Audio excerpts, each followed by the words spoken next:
Ilang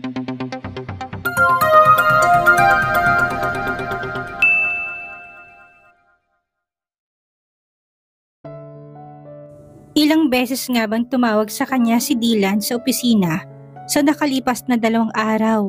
Kahit kailan, hindi niya sinagot ang tawag nito at laging bilin niya kay Monica na mag-alibay na wala siya. Why is Dylan too obsessed with her? Sa nakalap niyang impormasyon, ito mismo hinahabol ng mga babae. Kaya bakit naman ito pinipilit ang sarili sa kanya? Baka nga kasi mahal talaga ako. Napakamot ng ulo si Lana at saka bumalik na sa loob ng opisina niya. Sumasakit na ang ulo niya sa kakaisip kung paano bang makakalabas siya sa kasal na yon. Pumayag siyang i-workout iyon pero mabilis din nagbagong isip niya. Kung mahal talaga siya ni Dylan, masasaktan lang ito. Pagpasok ni Lana sa opisina na niya, kagad niya umupo sa swivel chair niya at inasikaso ng mga trabaho niya. Maya-may pumasok si Monica sa opisina niya na may daladalang isang bungkus ng red roses. Ma'am, may nagpapadeliver po ng mga rosas na ito para sa inyo. Anito, nagsalubong ang mga kilay niya na maramdaman ang pagkabog ng dibdib. Kanina daw galing? Nagkibit balikat to. May card naman po ma'am, baka nakalagay po kung kanino galing. Baka po sa maliligaw niyo. Tukso pa nito habang inaabot sa kanyang bulaklak. Wala naman naliligaw sa akin, tanggi niya pa. Thank you Monica. Sige ma'am, enjoy your flowers. Nakangiting sabi nito bago lumabas. Mabango ang mga rosas at bahagyang napangiti si Lana. Mga paborito niya kasi iyon, maliban pa sa kapangalan niya rin ang naturang bulaklak. Nakakita siya ng card na nakaipit sa ibabang parte ng bouquet. Kinuha niya yun at kagad na binasa. Alana Rose, I know I freak you out again. I'm sorry, I hope you still open to work out this marriage. Please answer my calls honey. Don't be afraid of me. I never meant to cause you any harm but only to adore you. Napabuntong hininga si Lana pagkatapos basahin ang mensahe. Kahit walang pangalan ay alam na niya kung kanino galing yun. Aaminin niyang na-touch siya sa mensaheng to. He's really determined to work everything between them. He looked so sincere. It felt a little creepy. Still but bahagya siyang namula nang maalalang huling mainit na tagpo nila. Nahihiya siya sa sarili ng balikan ng roleplay nila. Just what they came up to her at pumayag siya doon. You enjoyed it anyway. Naibulalas ni Alana dahil nainis siya sa ginagawang panunukso ng sariling isip. Sandali siyang napapikit at humugot ng malalim na hininga. Pagkuway napadilat ulit siya at napatingin sa mga rosas. Ipagpapatuloy niya pa ba ang pagtatago o hindi? Pagbibigyan niya na ba talaga si Dylan o hindi?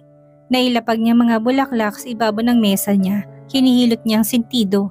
Bakit ba kasi ginugulo ng gano'n ni Dylan ang isip niya? Napatayo siya at nilabas ang sekretarya. Monica, please contact Dylan Guevara's office hotline. Pagkatapos i-connecta mo sa akin. Opo ma'am. Pagbalik niya sa loob ng opisina mahabang buntong hiningang pinakawalan niya. Shall at least try to talk to Dylan. Ma'am Lana, Mr. Guevara sandalay now. Imporma sa kanya ni Monica pagkatapos ng 5 minuto. Tumango siya pagkuha inangat niya ang telepono. Tumikim muna siya bago yung sinagot. Dylan? Alana, ang boses na lalaking sexy, napalunok siya at parang umurong ang dila. The way he calls her name can really stir a familiar sensation inside her. I thought you never call. Ani pa ni Dylan. Iniwasan mo na ulit ako. Hindi sa ganon Dylan. At last, she found her voice. I don't really know how to handle what you've told me the last time we met. It's overwhelming and creepy. Mismong dugtong nito. Yeah, I know. Yes, well, I received the roses. Thank you, she sincerely said. I also read your message. And, napakagatlabi si Alana. Hindi ko alam kung anong iisipin. Sana maintindihan mo Dylan. She truthfully said. I do understand. Hindi na kita madadaliin sa maging desisyon mo. Seryosong sabi nito. Maganda rin yung occupied ang isip mo tungkol dito. Napakunot-noo siya. Ha? Bakit naman? So you won't think of your ex-boyfriend anymore? Wala si Alana na sagot doon at ngayon niya lang napagtanto na mula nang maikasal siya dito ay hindi na nga niya masyadong naiisip si Rev. I have to go back to work. Mabilis na paalam niya na dito. I just called to say thank you because I like the flowers. Wait Lana, can I ask you out? Napatikim siya. Pag-iisipan ko, Dylan, alam mo namang hindi lang simpleng paglabas lang ang nangyari sa atin. Parang kang sabi niya, he chuckled, but didn't say anything. Will you stop that? Saway niya dito. Bakit ba kahit sa telepono niya lang ito kausap ay may kakaiba siyang nararamdaman? The tension between them is undeniable. Stop what? Stop seducing me. Natawa na naman ito. I'm not seducing you, Alana. Tanggi pa ni Dylan. Hindi pa ito nangaakit ng lagay na yon? Whatever, Dylan. I'll hang up. Don't call me. I'll call you. Okay, see you, honey. Saan ka ba pupunta, Apo? Mamimili po ako sa mall, sagot ni Lana. Maghahanap-hanap din ako ng gym na pwede ako mag-enroll. Itutuloy ko na yung pag-workout ko. Mula nang gumaling si Alana sa sakit na brain cancer ay pinangako niya sa sarili na she'll live a fit and healthy life. Sa edad niya ay kailangan niya rin yun. Bago pa sa buong pamilyang umuwi sa Pilipinas ay pumapasok talaga sa gym si Lana at may gym instructor siya. Nihinto lang yun dahil sa pagbabalik nila ng bansa at pagte-take over niya sa Big Hopes. Tumangutang ang lolo niya at nagpatuloy na ito sa pagkain. Kasalukuyang kompleto silang pamilya na kumakain ng agahan. Ikaw, Prince, baling naman ni Lolo Rex sa huli. Mukhang wala ka na namang planong pumasok sa opisina. Nagkatawanan sila na sumimangot ang kapatid. Araw-araw po akong pumapasok, Lolo. Mas maaga lang po akong umalis tuwing hapon dahil nga po sa rehearsals. Kasali kasi si Prince sa isang short play para sa reunion party ng dati nilang drama club advisor nung high school sila. Nasakto pa ng dating ng nobya nito na si Tricia ang kasama nito sa play. Isa ka palang aktor sa hapon? Naman, Lolo, talent ko yun. Parehas kami ni Lana na marunong umarte. Magka-member nga kami niya noon sa drama club, sabi ni Prince. Magaling kami sa role-playing, pagmamayabang pa nito. Lalo na si Lana, munti ka nang mabuga nila ng iniinom na juice dahil sa sinabi ni Prince. Role-playing, okay ka lang, Iha? Tanong naman ni Mom sa kanya. Okay lang po, nasa mid lang, aniya habang pinupunasan ng mga labi. Hindi ko pa nakitang umarte kayong dalawa, sabi pa ng lolo nila. Can you give me a sample, you two? Para naman kaming mga batang magpapakitang gilas, Lolo. Bakit kailangan mag-sample? Natatawang sabi ni Prince. Abay, pinagmamayabang niyo, dapat na makita ko. Pahama ka talaga, asik ni Lana kay Prince. Alam ni Lana na hindi sila makakaalis na hapag kung hindi nila pagbibigyan ng abuelo. Sige na, Lana at Prince, sabi pa ni Dad. Para naman ma-entertain kami, ginawa nga kaming bata. Prince murmured, ano bang acting? Drama, comedy, horror? Natawa si Lana. Anong horror?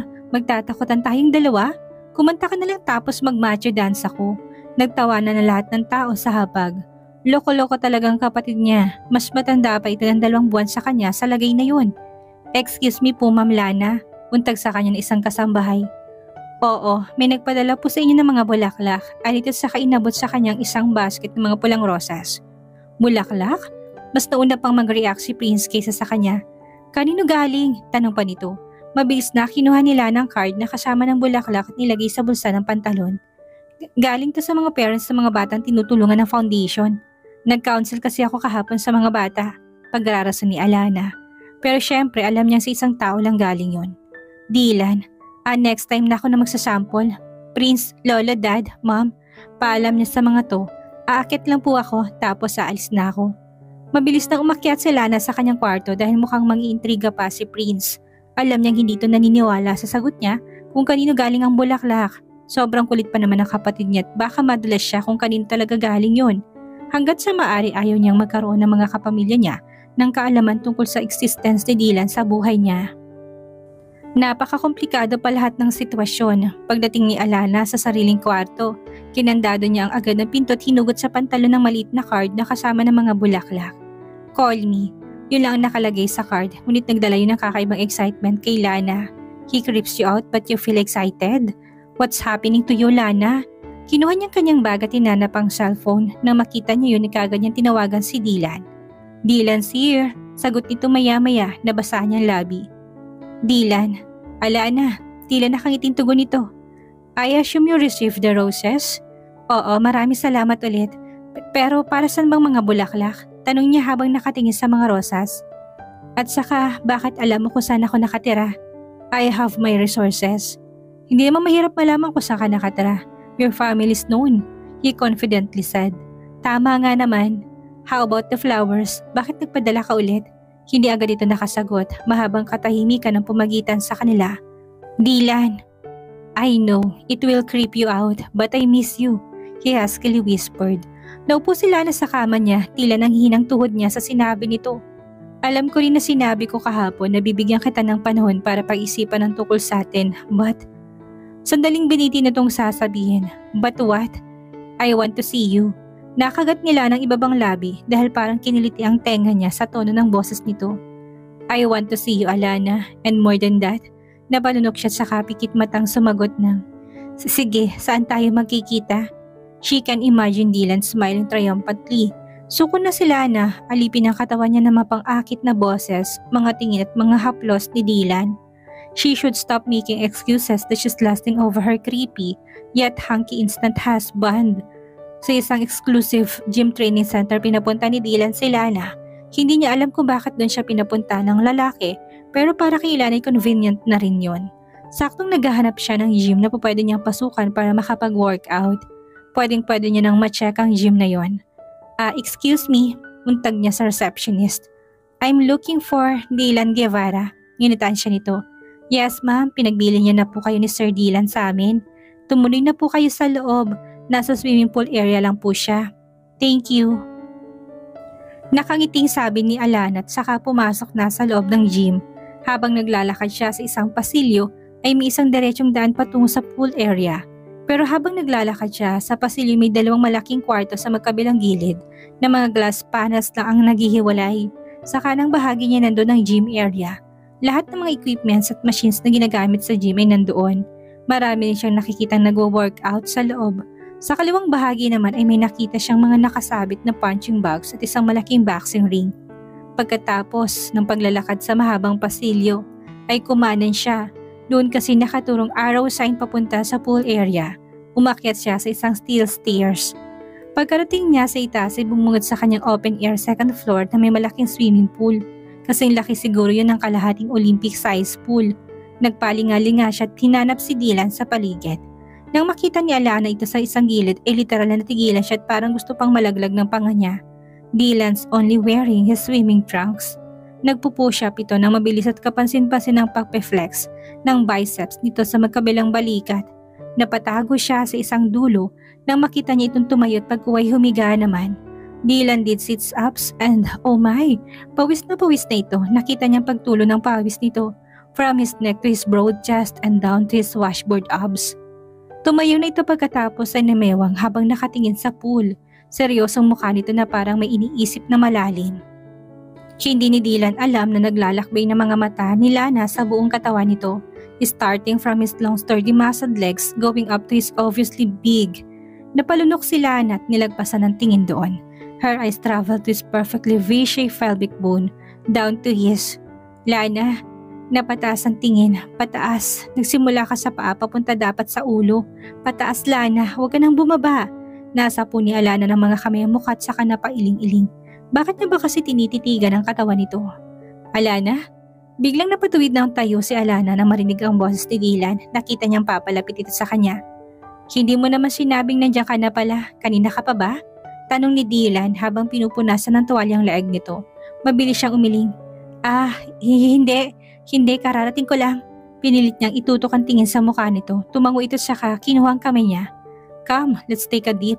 Mainit ang panahon kaya dito ko naisipang imbitahan ka. Oo, mainit talaga. Pinapainit mo pa lalo. Oo, wala akong dalang pang swimming at saka pamalit. Nagprepare ako ng swimsuit para sa'yo. Meron ding pamalit. Sinigurado ka na para hindi ka makatanggi. May inabot ito sa kanyang paper bag kaya naman wala nang nagawa pa si Lana kung hindi magpalit. Isang one-piece purple swimsuit ang nasa loob ng paper bag. Sinuot niya yun at saka nilugi yung mahabang buhok na natural na may kulot sa dulo. Tinignan niya ang reflection sa salamin, she's fit and curvy. Pero nitong nakarang buwan ay medyo mas nagkalaman siya lalo na sa braso.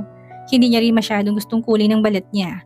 Maputi siya, ngunit maputla ang dating. Ang itsura naman niya, katulad ng sabi ng karamihan ay kahawig siya ni Agatha, Reeve wife, and Dylan's cousin. Mata lang ang pinagkaiba nila. Agatha has a dull, innocent eyes while she has a pair of deep-set brown eyes like her father and brother Prince. Pagbalik niya ng swimming area ay saktong nakita niya si Dylan na lumusong sa pool. Dahan-dahan siyang lumapit doon. Umupo siya sa isang gilid at binabad ang mga paa sa malamig na tubig ng pool. Nakita niya ang paglangoy ni Dylan, papalapit sa kanya. Huminto ito sa mismong tapat niya. Tiningala siya nito habang nakayuko naman siya dito. Nagsalubong ang mga tingin nila at bahagyang umangat ang gilid ng labi ni Dylan. Let's have a role play. Lana chuckled. Na naman? Ibang roles naman ngayon. Anit at saka siya nila pababa ng pool. Napatili siya dahil sa gulat at dahil na rin sa lamig ng tubig. Dylan! Mabilis rin siyang napakapit sa balikat ito nang hindi maabot ng paa niya sa hig ng pool. Hindi ka pa marunong lumangoy? Tanong ni Dylan. Marunong, kaunti. Huwag lang sa malalim, sabi naman ni Alana. Naramdaman niya ang paghapit ni Dylan sa bewang niya at saka ito lumangoy sa gitna ng swimming pool. Okay, I'm your swimming instructor and you're my student. Lumayo na siya dito dahil medyo nasa mababaw na parte na sila. And then, tuturuan kita kung paano lumangoy. Tinaasan niya ito ng kilay. He chuckled. Seriously? I'll teach you how to swim para naman kahit papaano matutunan mong lumangoy. Kahit sa malalim na parte ng pool para hindi ka malunod. Napatango si Lana. Matagal niya na rin namang gustong matutong lumangoy talaga. Hindi lang siya nagkakaroon ng sapat na oras and Dylan was here now to teach her. Marunong ka sumisid? Tanong ni Dylan. Oo, ako rin. Nakangising sabi nito. Double meaning. Sinabuyan ni Alana ito ng tubig na ikinatawa nito. What? Painosenteng tanong nito. Marunong naman talaga akong sumisid. Whatever. So ano naman ang connection ng kaalaman ko sa pagsisid? It means that you can hold your breath for a long time. Kinuha nitong dalawang kamay niya. Now let's start. Anong basic ang alam mo? Sinagot niya ito't seryoso itong tinuruan siya. Kakaibang tono ng boses ni Dylan. He's not playful or seducing. He's not so serious too. He's patiently instructing her. Mabuti na lang at mabilis niyang nakukuha ang mga tinuro nito kahit pa sobrang distracted siya sa mga munting pagdampi nang mainit itong balat sa kanya. Malamig ang tubig pero hindi maikakailang mainit si Dylan. After an hour of serious swimming lessons, nakaramdam na sila na ng pagkapagod. Okay, let's end your swimming lesson. But before that, pumunta ka dun sa dulo. Sabay turo ni Dylan sa pinakamababang parte ng pool. From there, lumangoy ito papunta sa isang dulo ng pool na malalim. Swimming up to here, sigaw nito. Nilakasan nila ng loob at tumango. Sinunod niya ang ginawa nito. Sinusubukan nito kung totoo bang may natutunan siya. Nang nasa isang dulo na siya nang tinuro nito'y nag-ipon siya ng maraming hangin sa dibdib at saka gumamit ng freestyle stroke na sa isang tinuro nito. Nasa gitna na siya ng pool na sumisid naman siya hanggang sa kabilang dulo kung nasaan ito. Pag-ahon niya'y mabilis siyang inabot ni Dylan. Very good, purintot saka siya hinapit sa bewang. Umakit pa ba ang dibdib niya dahil sa paghahabol ng hininga. You're a good teacher. Dapat nag-swim instructor ka na lang, biro ni Alana dito. Well, that's my sideline. Kapag wala naman ako masyadong ginagawa sa hotel, nandito ako lagi sa gym at nagtuturo. Nag-a-assist din ako sa gym at sa boxing. Wow! Namamanghang sabi ni Alana. And how much they pay you? It's my own will. Hindi ko na binabayaran na sarili ko. Nalaki ang mga mata niya. You own this gym? Ngumitit at masinapit niya palapit sa katawan nito. Sideline business. Hindi naman ako habang buhay na Vice President na Anderson, Monteverde Hotel. Maganda nang may iba pa akong pagkikakitaan at may totoo akong may papamana sa magiging anak ko. Anito sabay tingin sa kanya ng diretso. Umiwas na naman si Alana ng tingin dito at kunway nilibot ang mga mata sa paligid. This is a good gym. May fitness and workout program ka ba rito? I would like to enroll. Yes, isa yan sa mga ino-offer namin dito. Magkano per session? Para sa'yo libre to. Seryoso? Gulat na tanong niya. Tumango ito. It's your privilege. You're the owner's wife. Bulong pa ni Dylan sa tenga niya. Muli na namang gumapang sa likod nila ng kakaibang kilabot na si Dylan na ang nakakagawa. Naramdaman niya pagdampi ng mainit ng labi sa puno ng tenga niya. Dylan, tell me when you will start and I'll train you myself.